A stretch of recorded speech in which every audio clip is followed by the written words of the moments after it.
Good morning students. आज मैं आप लोगों को कुछ और फंक्शंस के बारे में बताऊंगा जो लिस्ट में यूज़ किए जाते हैं। लास्ट वीडियो में मैंने आप लोगों को 3 फंक्शंस बताए थे, ठीक है। तो वो तीनों भी इम्पॉर्टेंट हैं और आगे वाले ये सारे फंक्शन जो बताए जाएंगे ये भी इम्पॉर्टेंट हैं। इंडेक्स, अपेंड और एक्सटेंड मैंने आप लोगों को बताया था।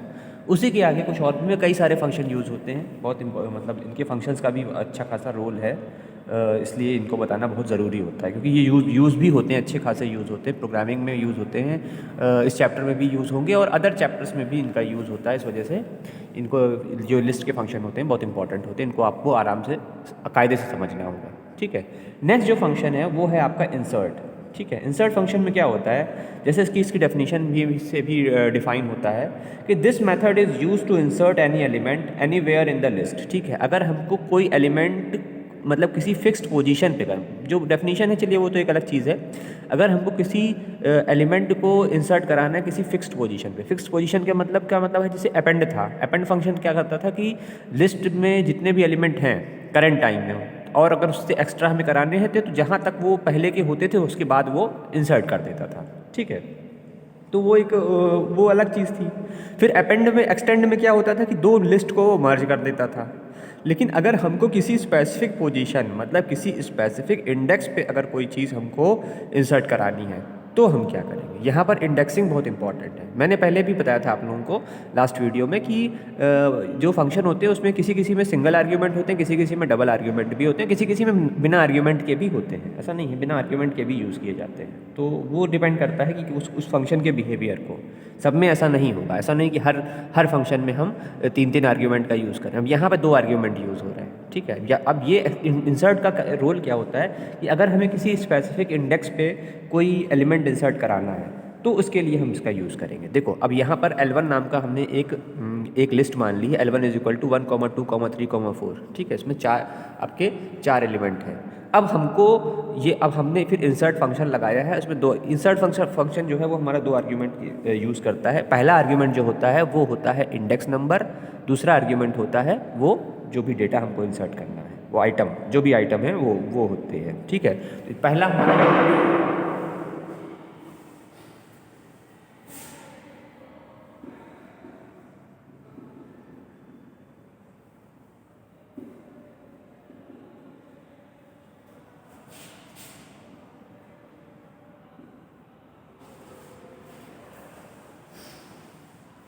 ठीक है। तो पहला हमारा है पोजीशन, जो पहला किस पोजीशन पे हमको कराना है। पोजीशन का मतलब है यहाँ पर इंडेक्स से है, पोजीशन का मतलब यहाँ पर इंडेक्स से, और आइटम का मतलब है जो डेटा हमको इंसर्ट कराना है उसको कराना है। तो ये जो हमको जो कराना है ये हमने सेकेंड 2 दिया है, मतलब हमको नंबर 2 इंडेक्स पे 10 को इंसर्ट कराना है। पोजीशन का मतलब यहाँ इंडेक्स होता है, इंडेक्स नंबर से होता है।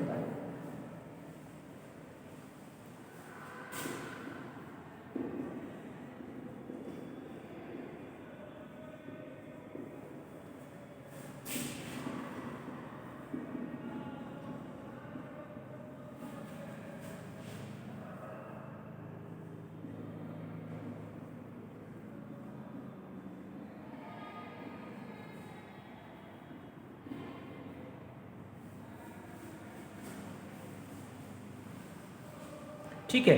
तो इसका जो आउटपुट है वो आपको दिख ही रहा होगा। इसका आउटपुट क्या आया है, इसका आउटपुट आया है हमारा 1, 2, 10, 3, 4, ठीक है। हमको सबसे पहले ऊपर देखो, आउटपुट से पहले हमने L1 डॉट इंसर्ट का यूज़ किया और आर्ग्यूमेंट में पहला इसमें मतलब फिक्स है, पहला आर्ग्यूमेंट जो होता है वो इंडेक्स होता है, दूसरा आर्ग्यूमेंट होता है जो डेटा हमको उस इंडेक्स पे इंसर्ट कराना है। तो यहाँ पर नंबर 2 इंडेक्स पे हमको 10 इंसर्ट कराना है, तो हमने उसको इंसर्ट फंक्शन का यूज़ कर लिया L1 के साथ। उसके बाद हमने प्रिंट कराया, देखो यहाँ प्रिंट हमने लिखा, स्टेटमेंट नहीं लिखा लेकिन प्रिंट कराना पड़ेगा। जैसे ही हमने इसका आउटपुट हमने डायरेक्ट लिख दिया लेकिन वो प्रिंट करा कर ही आएगा। तो इसका आउटपुट जो आएगा उसका आउटपुट में क्या आएगा, 1, 2, 10, 3, 4। अब यहाँ पर इसकी इंडेक्सिंग अगर हम करते हैं तो यहाँ पर जो सेकंड इंडेक्स है उस पर 10 आ गया है। उससे क्या होगा कि जो आगे की वैल्यूज़ होंगी वो आगे शिफ्ट हो जाएंगी। जो 3 था वो 3rd नंबर इंडेक्स पे चला गया, जो 4 था वो 4th नंबर इंडेक्स पे चला गया। पहले में देखो क्या था, जो 3 था वो 2 नंबर इंडेक्स पे था, वही नंबर 2 इंडेक्स पे 3 था, उसको उसने रिप्लेस किया। तो क्या हुआ, वो उनकी प्लेस वैल्यू चेंज हो गई, वो आगे शिफ्ट हो गए। तो ये इस फंक्शन का रोल सिर्फ इतना ही होता है। जिस भी नंबर पे हम इंसर्ट कराने की कोशिश करेंगे ऑटोमेटिकली उस पर वो वैल्यू को इंसर्ट कर देगा। ठीक है, तो ये मतलब डिपेंड करता है कि कैसे किस उस पर करानी है। 2-3 चीज़ें इसमें और हैं, थोड़ा सा अगर इसको हम और इम्प्रोवाइज़ करने की कोशिश करें, इसमें थोड़ी सी उसकी और वो करें तो उसमें देखो कैसे होता है। देखिए अभी मैंने इसे नोट कर लिया है। देखिए नेक्स्ट जो आपको बताना है वो ये बताना है कि मान लो हमने यहाँ पर जो इंडेक्सिंग हमने जो इंसर्ट फंक्शन का यूज़ किया अपने L1 में। ठीक है, मैंने पहले बताया था कि जो लिस्ट होती है वो म्यूटेबल डेटा टाइप है, इसमें हम जो चेंजेस अप्लाई कर देते हैं वो डायरेक्टली अप्लाई हो गए। तो अभी हमने पिछले एग्जाम्पल में जो चेंजेस किए वो उसी को हम कंसिडर करते हुए चल रहे हैं। भाई पिछले एग्जामिनेशन में हमने 10 इंसर्ट कराया था इसमें इंडेक्स नंबर 2 पे, तो यहाँ पर हमने 10 इसको देखो इंसर्ट रहने दिया है। तो अब 11 की जो हमारी वैल्यू है 1, 2, 10, 3, 4। ठीक है, ये हमारा L1 हो गया। अब L1 में हमने इंसर्ट यूज़ किया है और यहाँ पर हमने एक निगेटिव इंडेक्सिंग यूज़ कर ली है -7, और उस पर हमको प्लेस करना है 50 को। अब ध्यान देते हैं कि इसकी अगर हम निगेटिव इंडेक्सिंग करते हैं तो क्या होगा।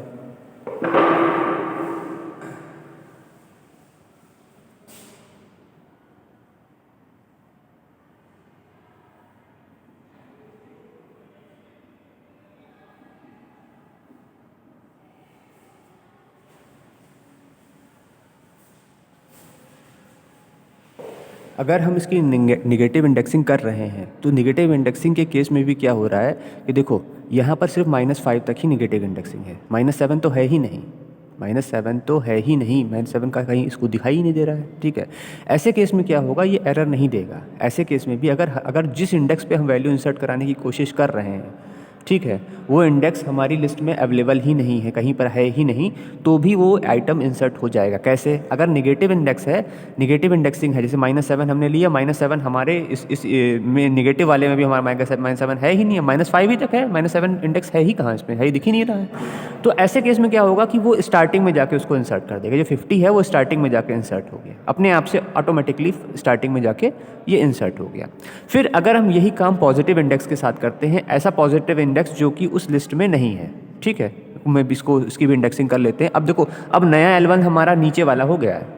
देखो यहाँ हम L1 चेंज क्यों नहीं कर रहे हैं, क्यों, क्योंकि हमने जो मैंने पहले आप लोगों को बताया था कि जो भी हमारे जो लिस्ट होता है वो हमारा म्यूटेबल डेटा टाइप है। इसमें अगर हम कोई भी चेंज अप्लाई करते हैं तो वो हमारा मेन लिस्ट पे वो चेंज हो जाता है। तो यहाँ अब L1 जो है वो हमारा है 50। ये मतलब ये इंसर्ट अप्लाई होने के बाद, इंसर्ट -7, 50 अप्लाई होने के बाद 50, 1, 2, 10, 3, 4, अब ये हमारा L1 हो गया।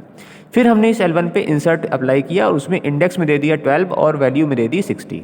ठीक है, देखो अब यहाँ पर 12 इंडेक्स है ही नहीं, कैसे, इंडेक्सिंग करके देख लो।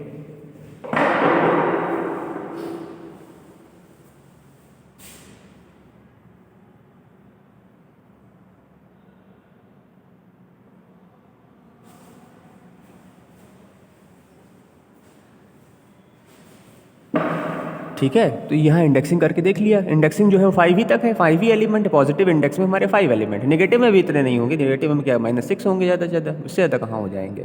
अब हमको 12 नंबर इंडेक्स पे 60 को इंसर्ट कराना। 12 नंबर इंडेक्स है ही नहीं, लेकिन ये इस फंक्शन की क्वालिटी है कि अगर वो इंडेक्स नहीं है, जिस इंडेक्स पे हम इसको एंटर कराने की कोशिश कर रहे हैं, तो अगर वो पॉजिटिव इंडेक्स है तो लास्ट में ऐड कर देगा, अगर वो नेगेटिव इंडेक्स है तो स्टार्टिंग में ऐड कर देगा। तो देखो नेगेटिव इंडेक्स वाला मैंने आपको इससे पहले दिखाया, -7 पे इंसर्ट कराने की कोशिश की गई तो वो स्टार्टिंग में जाके इंसर्ट हो गया। 12 नंबर इंडेक्स पे इंसर्ट कराने की कोशिश की गई तो इंसर्ट वो लास्ट में जाके वो अपने ऑटोमेटिकली इंसर्ट हो गया, जैसे भी है वो पूरा उस वैल्यू को वहाँ पर उसने कंसिडर कर लिया। ठीक है, तो ये थोड़ा सा इंसर्ट फंक्शन का है कि अगर हम एक झटके में देखें तो लगता है कि वो मतलब एरर देगा, लेकिन वो एरर देता नहीं है। ठीक है, तो ये मतलब यही इसका बिहेवियर है, इसी तरीके से काम करता है। अगर इसकी ये जैसे ये इसका जो बिहेवियर अगर ये हमें नहीं पता होगा तो इस पर ऐसे केस में होगा क्या कि वो चीज़ मतलब दिक्कत कर देगी। दिक्कत कर देगी का मतलब है कि हमको अगर अगर ये चीज़ ये बिहेवियर इसका हम नहीं जानेंगे तो हमें लगेगा कि एरर आएगा, जबकि एरर आएगा ही नहीं, एरर नहीं आएगा। क्यों, क्योंकि इसका बिहेवियर थोड़ा अलग है। अगर जो इंडेक्स नहीं भी है तो भी उसको वो प्लेस करता है।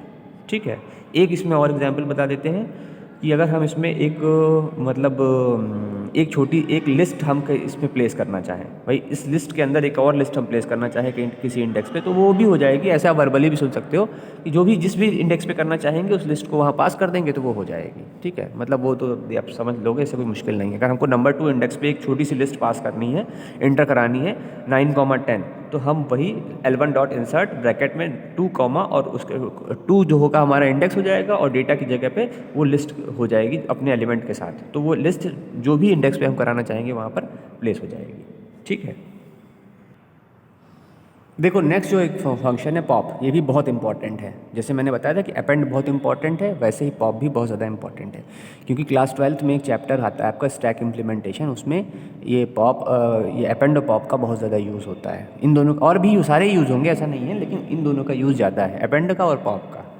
ठीक है, पॉप का मतलब होता है, अपेंड का मतलब होता है कोई एलिमेंट जोड़ना। नॉर्मली अगर हम बात करें कि अपेंड फंक्शन का यूज़ करके हम कोई एलिमेंट जोड़ते हैं, उसी तरीके से पॉप फंक्शन का यूज़ करके हम कोई एलिमेंट हमको डिलीट करते हैं। अगर लिस्ट में से कोई एलिमेंट डिलीट करना हो तो उसके लिए पॉप का यूज़ किया जाता है, लेकिन इसके अभी थोड़ा क्राइटेरिया है। देखो इसकी डेफिनेशन क्या है, this method is use to delete any item from the list. ठीक है, कोई भी आइटम हम डिलीट कर सकते हैं। It take first positional argument return as a value the item being deleted. If no index is given pop remove last element of the list. देखो पूरी कहानी सुनो। पहले कह रहा है कि अगर हम पॉप के अंदर आर्ग्यूमेंट पास करते हैं, यहाँ जो आर्ग्यूमेंट होता है ये होता है हमारा इंडेक्स। जिस इंडेक्स को हमको डिलीट कराना है वो हम यहाँ पे पास कर देंगे, तो वो इंडेक्स अपने आप से, वो इंडेक्स पे जो भी वैल्यू होगी वो डिलीट हो जाएगा, जैसे कि आप सामने भी देख रहे हैं। ठीक है, सामने में इसको इंडेक्सिंग कर लेते हैं।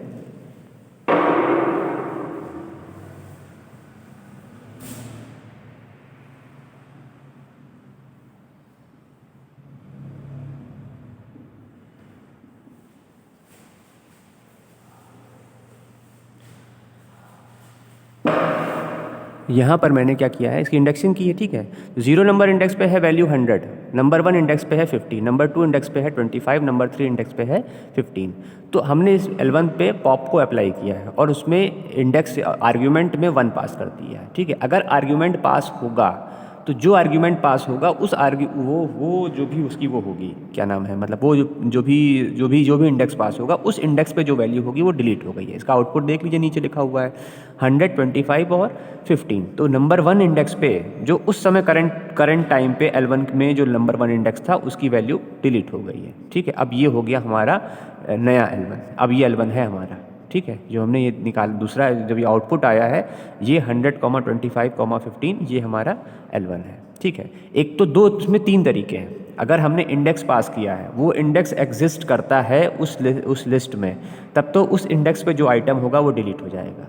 अगर वो इंडेक्स नहीं पास किया है, हमने सिर्फ डायरेक्टली अप्लाई कर दी है, तो भी एरर नहीं आएगी, जो लास्ट एलिमेंट होगा वो डिलीट हो जाएगा। ठीक है, अब अगर हम इस वाले L1 पे कुछ अप्लाई करें,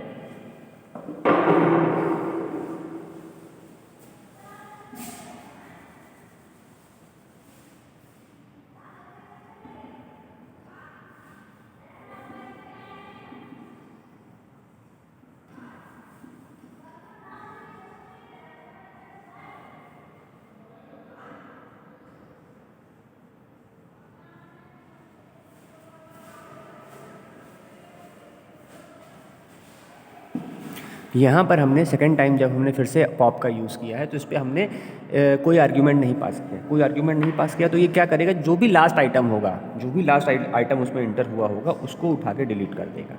ठीक है, तो यहाँ 15 है, हम 15 जो है वो लास्ट आइटम था, उसको डिलीट कर दिया। तो अब डिलीट होने के बाद जो आइटम बचे हैं वो बचे हैं 10, 100 और 25। ठीक है, अब मान लीजिए हम फिर से इस पर फिर से हम पॉप का यूज़ करते हैं, लेकिन अब की बार हम वो इंडेक्स दे रहे हैं जो कि इस लिस्ट में है ही नहीं, तो क्या होगा। ठीक है, अगर ऐसा कोई इंडेक्स हम पास कर रहे हैं, यहाँ पर 2 ही इंडेक्स बचे, 0 और 1। अब मान लो यहाँ पर हमने दे दिया कि पॉप के अंदर 10 दे दिया, 10 दे दिया, तो मतलब 10 नंबर इंडेक्स पे जो है वो डिलीट होना चाहिए, लेकिन वो 10 है ही नहीं। जब 10 है ही नहीं तो इस केस में यहाँ पर क्या होगा, एरर आएगा। अगर हम इस पर अब इसके बाद अप्लाई करें,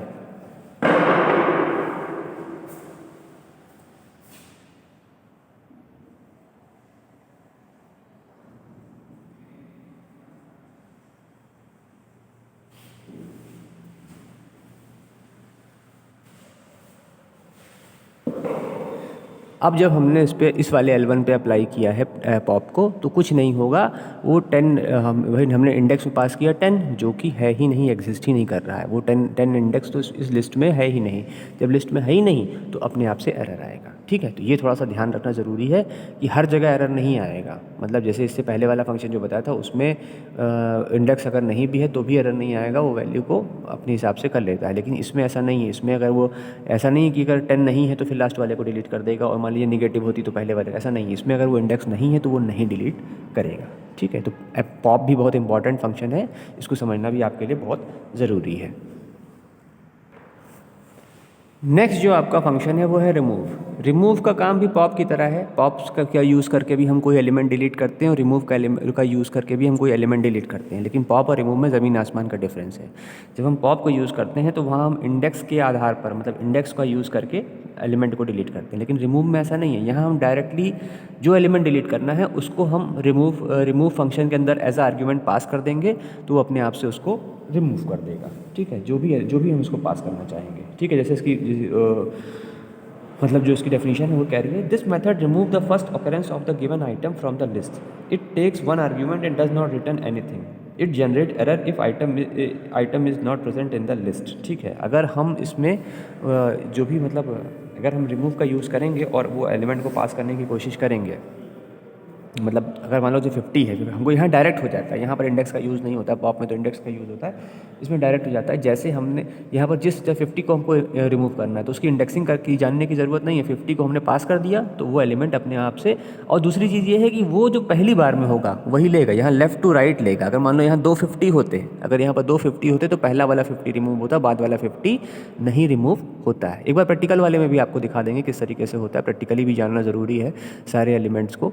ठीक है, प्रैक्टिकली जब करेंगे तो उसको और थोड़ा सा एलैबोरेट कर देंगे तो ज़्यादा आपको क्लियर हो जाएगा। अगर यहाँ पर 50 जो ये 50 दिख रहा है आपको, अगर ये 2 50 होते तो ये जो पहला वाला 50 हमारा होता, लेफ्ट से अगर हम चलते पहला 50 होता तो पहले वाले को डिलीट कर देता। ठीक है, तो वो बस डायरेक्टली एलिमेंट को पास कर देंगे, एलिमेंट डिलीट हो जाएगा। अगर हम एलिमेंट को पास कर रहे हैं और वो एलिमेंट हमारा इंडेक्स में नहीं है, मतलब इस लिस्ट में एग्जिस्ट ही नहीं करता, इंडेक्स का से तो कोई लेना देना नहीं है, सॉरी गलत वर्ड यूज़ कर दिया, इंडेक्स का, इंडेक्स से कोई मतलब नहीं है यहाँ पे। अगर वो हमारा वो एलिमेंट है ही नहीं, इस लिस्ट में एग्जिस्ट नहीं करता है, तो उस केस में एरर आएगा।